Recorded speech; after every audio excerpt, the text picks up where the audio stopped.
Good evening. Welcome to another episode of Cooking with Violet Vixen. We are about to feed our sweet tooth. This one is called baked chocolate tart. Here's what we need.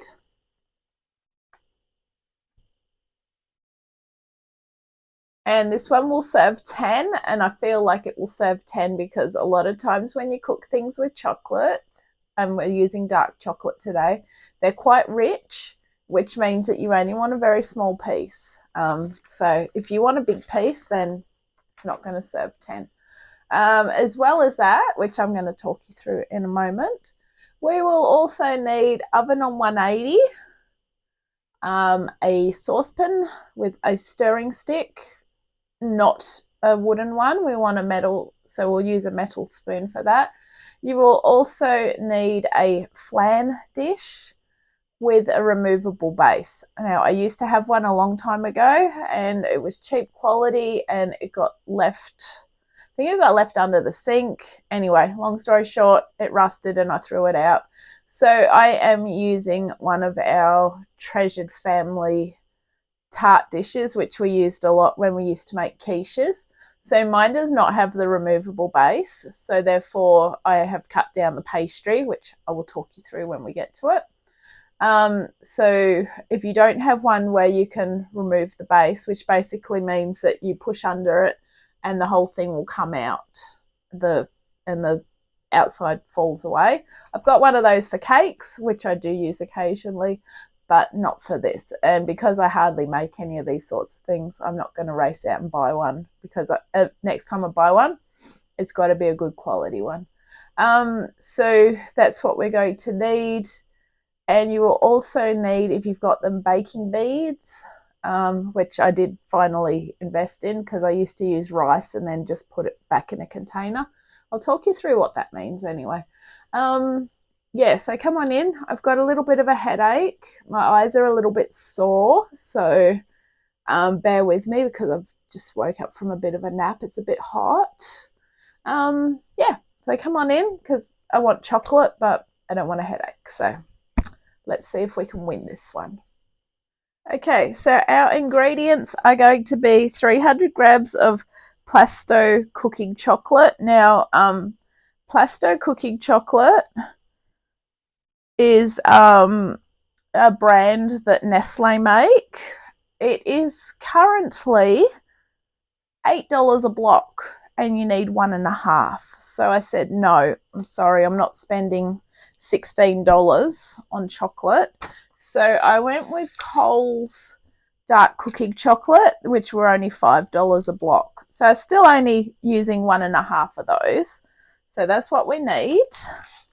300 mils of thickened cream. Now the good thing is you can buy a 300 mils one. 2 tablespoons of our caster sugar. I haven't measured it out yet, but it's in there. 2 eggs, which we're going to lightly beat. They're still in there. 2 tablespoons of coffee flavoured liqueur, my favourite, Kahlua. Now, 2 sheets of ready rolled short crust pastry, partially thawed. Now, this has been thawed all day. I started to get this ready early and then I had to go out. So I've had it in the fridge. So I've never liked using 2 sheets and put them together because to me, that's a waste of pastry.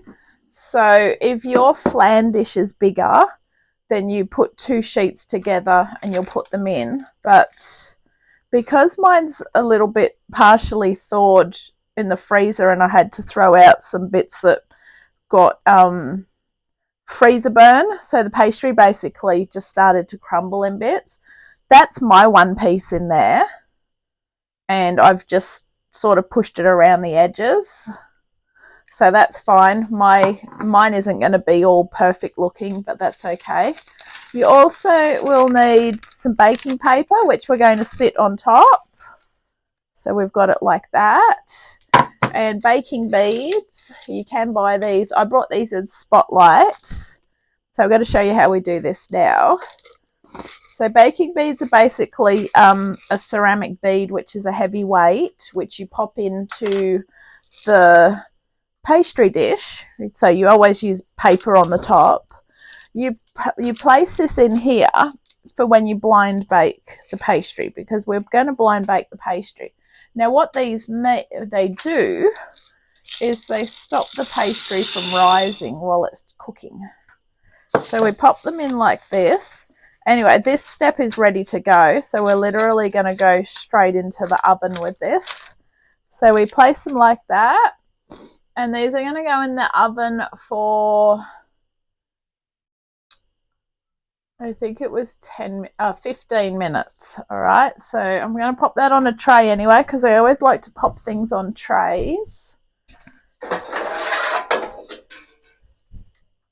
Not that it's going to run away or anything, but it gives me something to grasp onto when I get it out of the oven. So that's going in for 15 minutes. Actually, I'm going to have to let that come to room temperature because that's been in the fridge for a while and I do not want to crack this dish.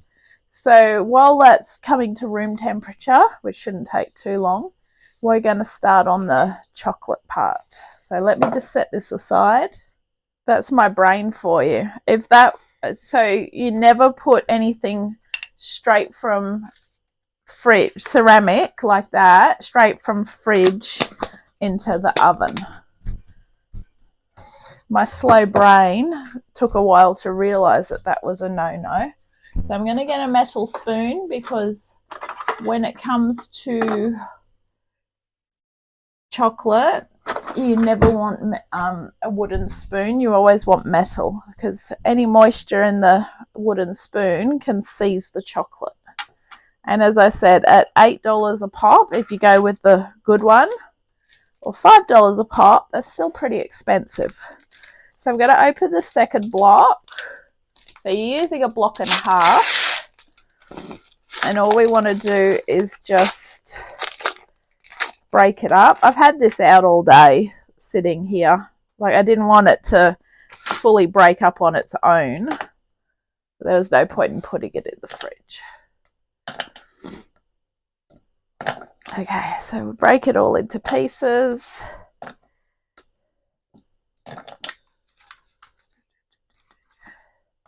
And we're going to put the cream in with this as well. And then we're going to place this on the stove top and we want to melt it.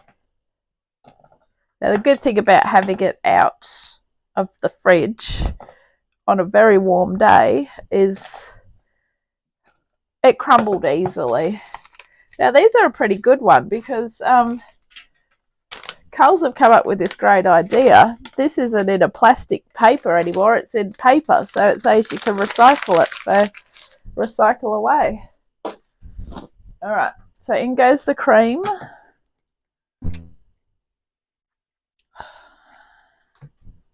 And cream into medium saucepan. Stir over medium-low heat for 5 to 6 minutes or until mixture is smooth, and then remove from heat. All right, let's go.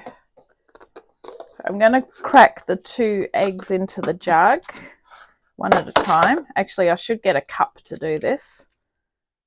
I'll do one at a time. Okay. Just get my cup. I always like to crack them into a cup just to make sure that the eggs are okay and I don't get any shell. But they're both going to end up in the jug together though. So that's fine. Just give them a whip. And I forgot, you can dust it with cocoa powder before you serve as well. That's what that's out for.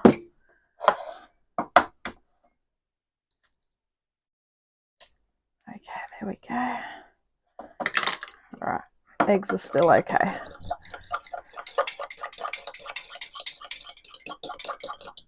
Beautiful. All right, so the 2 eggs are good to go. All right, let's go see how our chocolate cream is going. Okay, so our chocolate cream is slowly melting.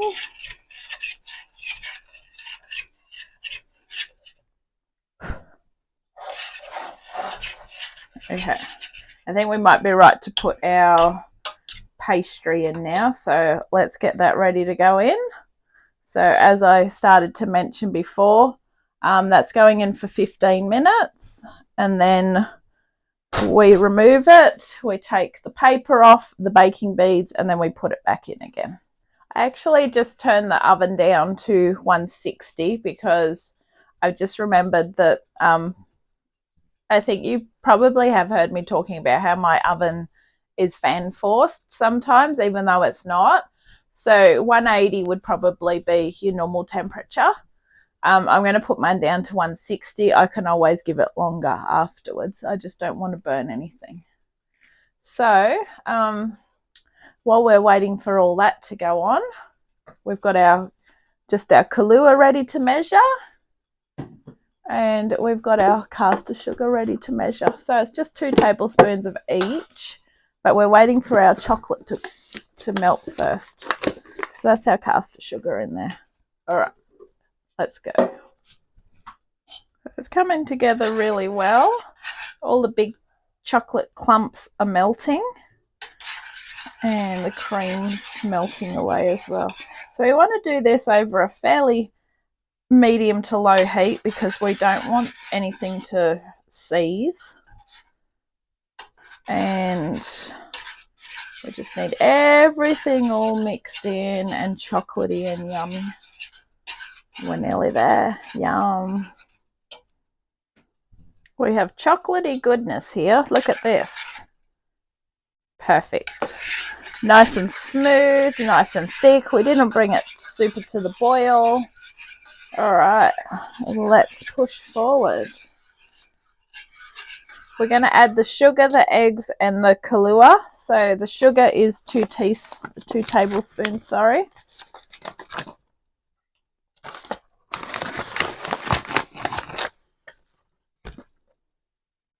Sprinkle that over the top. 1 and 2. Perfect. Go away. Give that a stir. I always like to stir each thing in as I go. And you're just making sure you don't hear that grainy noise, because the grainy noise is the sugar. All right, in goes our Kahlua. Yum.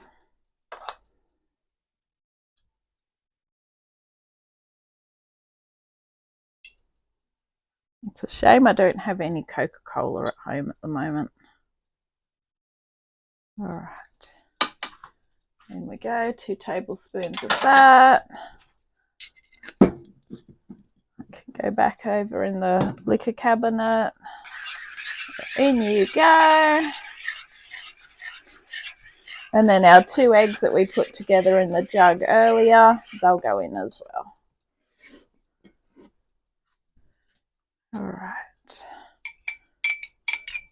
Give that a final stir through, and then we're going to set this aside while we wait for our pastry.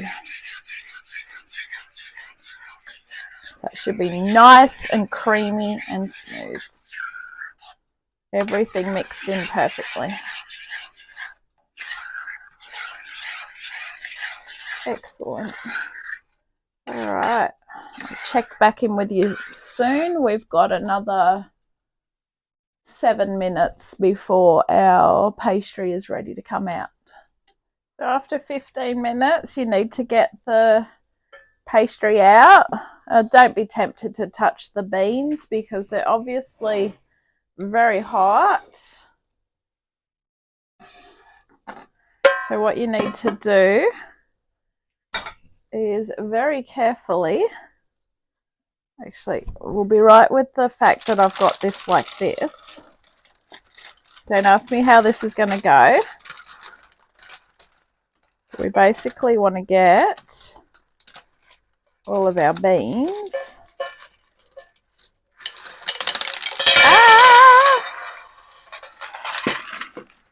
out of the way. All right, that was okay. All right, they're hot, but they're not like molten lava hot. We're just going to get the rest of those ones out very carefully, of course. Thank you. So as you can see, it's not cooked, obviously, by no means, but I'm just going to tip that over there. But it hasn't risen. Okay, so we're going back in the oven for another 12 to 15 minutes or until it's golden. So I'm going to put it in for 12 minutes and we'll be back. So once your beads have cooled right down, you can put them back in your jar. But obviously they're super hot, so you need to cool them down as quick as you can. So the best way is to just get them straight into a metal plate or a baking dish that's metal, like nothing that you're going to crack with putting something hot straight into it. And then that way just let them cool naturally and then put them away. So I keep mine, a lot of times I keep old coffee jars to keep things in, and that size coffee jar was the perfect size because they all fit in very well. So you may hardly use them, but if you're cooking quite a bit and you love pastry and doing things like this, then it's worthwhile investing in some. All right, we'll be back soon. Okay, so after 12 minutes, I've taken it out of the oven. We have got a golden colour. So now we are ready to put in the chocolate.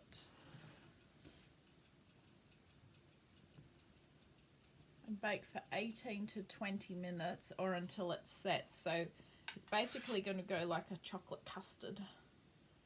Oh, look at that. Yum. And I can probably, I was contemplating using the 2 because now my chocolate's gone over one side, but it doesn't really matter. So that's the only reason why I would have used 2, because I've practically submerged my pastry. But anyway, it'll still be delicious. Alright, so into the oven, 18 minutes. And basically you'll know when it's set because if you push down on it, you won't get a chocolatey finger.